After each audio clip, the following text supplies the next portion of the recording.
Yes, we're back again. Welcome back to the channel. This is Date Master. We got some serious things to discuss this morning.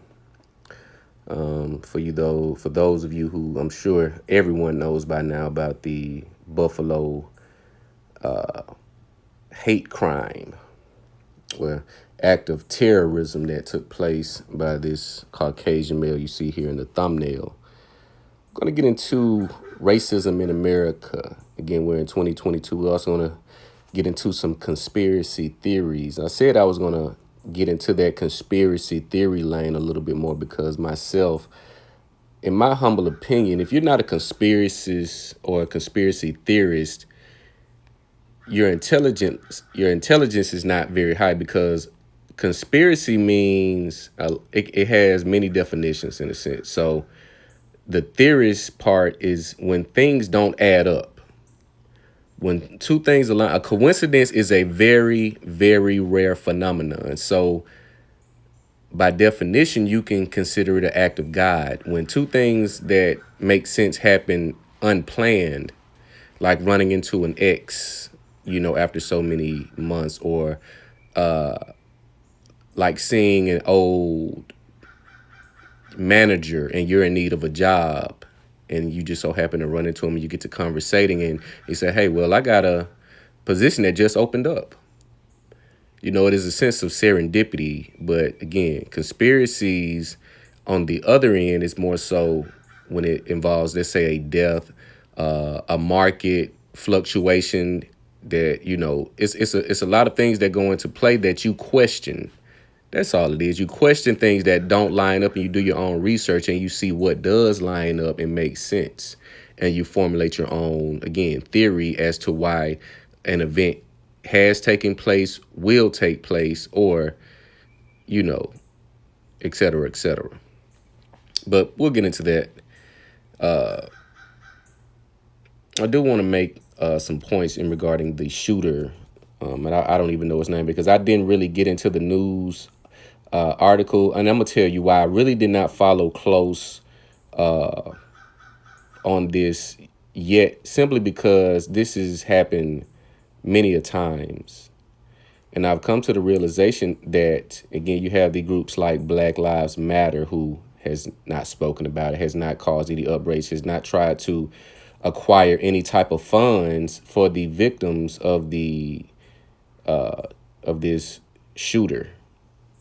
So seeing this happen on many occasions or several occasions, and the response is simply the same, but even, not even in this instance, but when it involves a police shooting,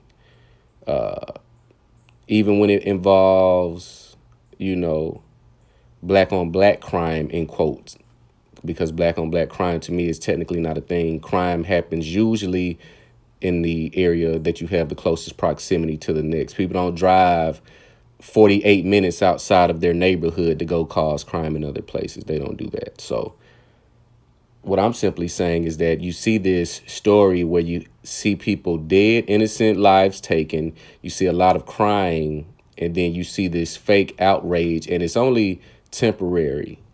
But when it's on another leg, let's say, for instance, George Floyd, and not to disrespect him or any manner, but you had far more outrage, far more radical reaction for his death versus this one here. Again, this man killed, 10, 11 people in cold blood. Everything lines up with his intent. So it's no plea of insanity. There's no plea of, I didn't know what I was doing. All of this was orchestrated and planned, and therefore supported, because he had chats. He had support in his act. People that do these type of things, they don't just get up and say, hey, I'm going to just go. They have support, motivation, because they have to be mentally charged up to carry out such an act. But the reason why I have not followed this story closely is simply because it will be the same reaction. We react, cry, make all of the, Black Lives Matter post and the fake sympathy, but we don't do anything to avenge. We don't do anything to get the proper justice I mean, look at George Zimmerman is still around here prancing around, still prancing around, but people want to pull up about King Von and Lil Durk, and like we're ass backwards. This is why, again, these type of events that take place, I just look at it for a moment because I know there's not going to be anything done about it because our minds are backwards. We have put too much emphasis and attention on things that don't matter, such as entanglements. You know, we want to put attention on F and F, Glorilla, and all this type of stuff. This is where our attention. This is, you know, the top BBLs in the city. I live in an interesting place. You should see the things that take place daily. But the racism in America is simply linked to genetic warfare. Again, they pick these crash dummies and they know we can charge him up. We can get him to do something that will put fear or maintain the fear that is already in the black man and woman. Because if you haven't paid attention, the Caucasian male is dying off. This is why interracial relationships is on the rise. This is all genetic warfare. Biology, again, this is survival of the fittest. This is no different than being in the wild. Only the strongest will survive. The most radical will survive. You look at the things that the Caucasian male has done over time, i.e. Bill Gates, with his eugenics platform.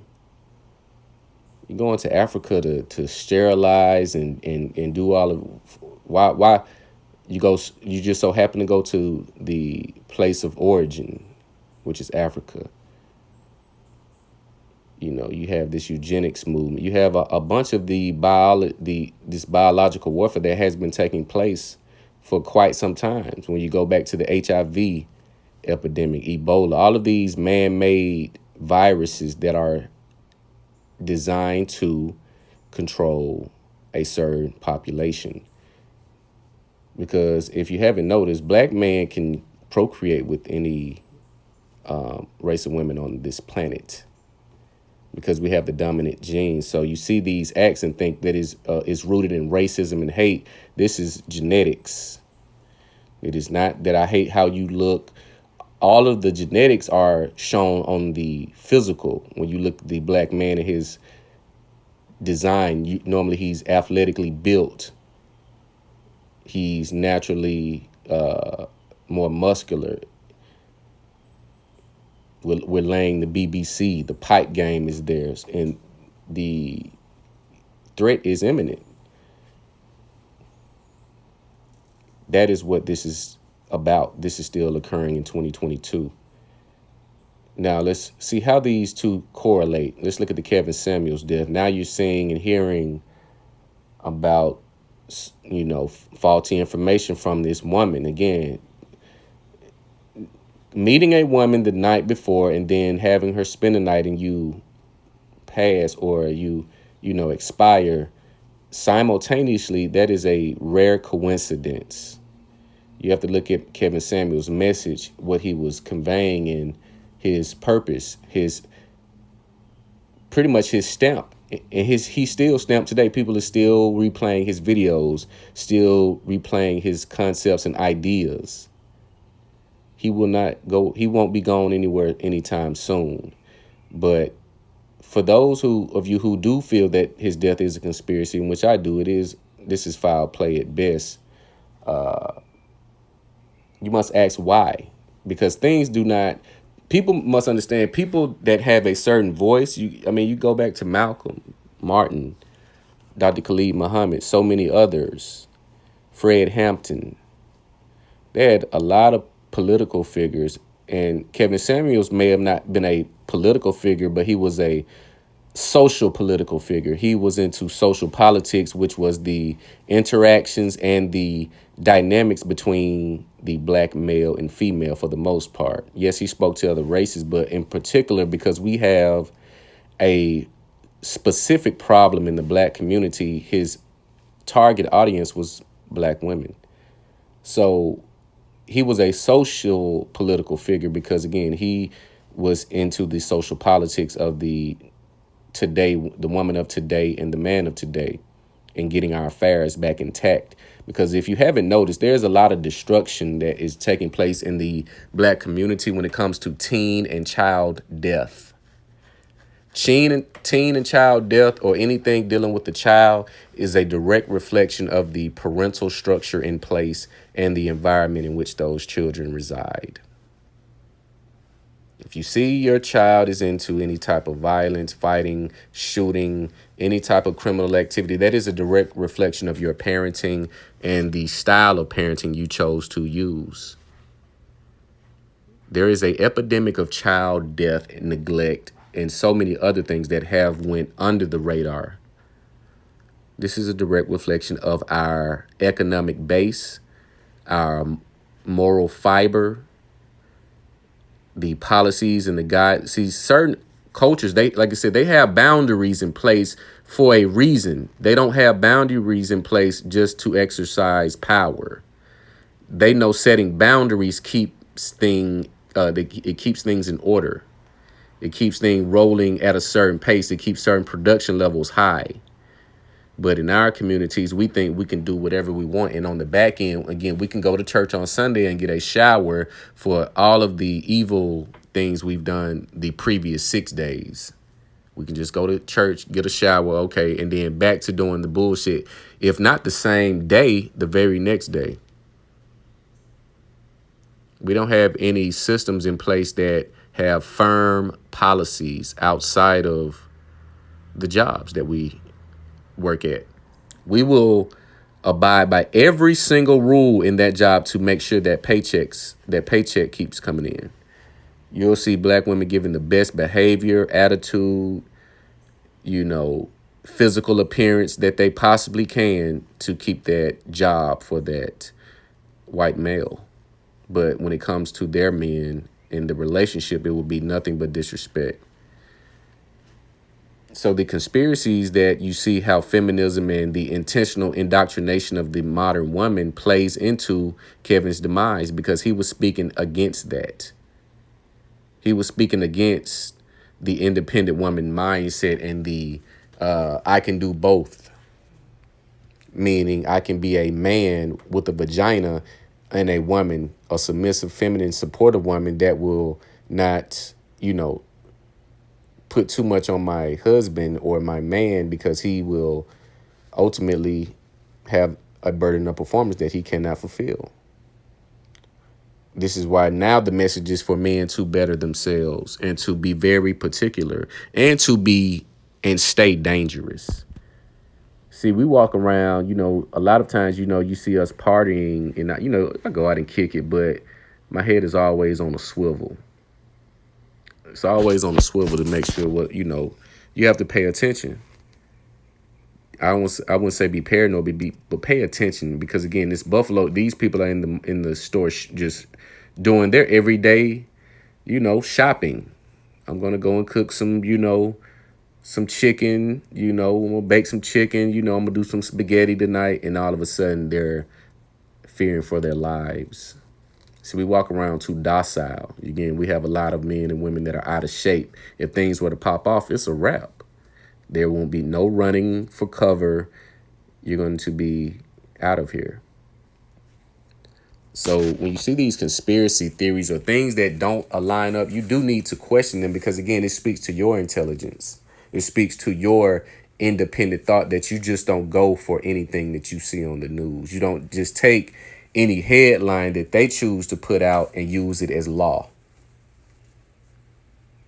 Because we know the mass media, again, billions go into media, because a certain message is necessary to maintain a certain level of order, a certain level of fear, a certain pattern of behavior. We need certain things. We need certain commercials to say, hey, come get this. We'll give you $5,000 off this Toyota, which only took $8,000 to make, but we're going to sell it to you for $43,000.